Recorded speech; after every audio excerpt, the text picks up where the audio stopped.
PreBilt version 5.4 introduces the ability for users to set the default unit of measure in some apps where it's appropriate to do so.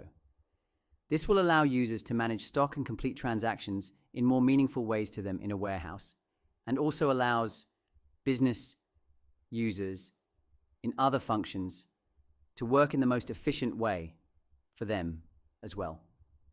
There's a prerequisite master data setup that all units and their conversion factors must be maintained for PreBilt to be able to do the conversion. We can see in this example the material 177 has a base unit of measure each, a warehouse management unit of pallet, and a unit of issue of case, with all the necessary conversions maintained. PreBilt, by default, will use the base unit of measure each. We can see that here, the PreBilt screen displayed is controlled by the App Master data settings in Input Qt Detail WM. We can see a number of important fields here, primarily on the LQUA table. We have the material number at the top, the available stock, and the available stock unit of measure. It's these two fields that we want to convert. We'll leave the total stock settings, which are down here, as a comparison.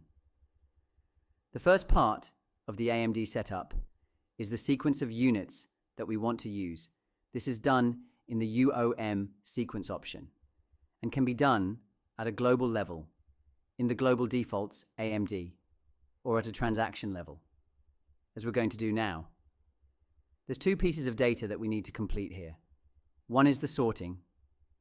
We add a line.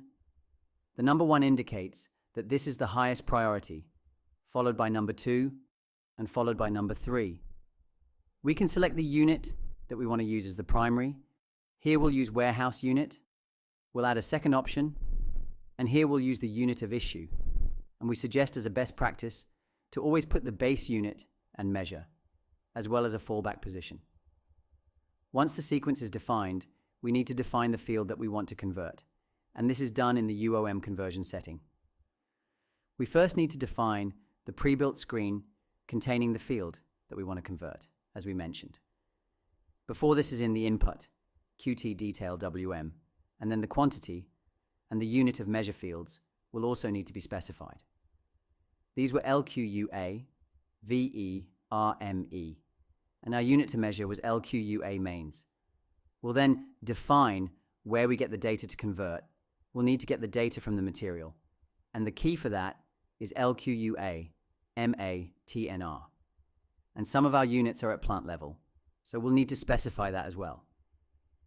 We can also define a source quantity in unit and measure if that data is held in another table, which it isn't in this case. So we can leave it blank. The last column enables us to override the sequence we put in place.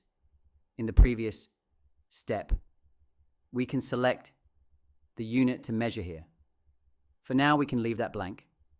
I can save those changes, and if I come back to PreBilt, we can see that there's been a conversion of the eaches to pallets. This is a powerful feature introduced in PreBilt version 5.4 to help users work more efficiently.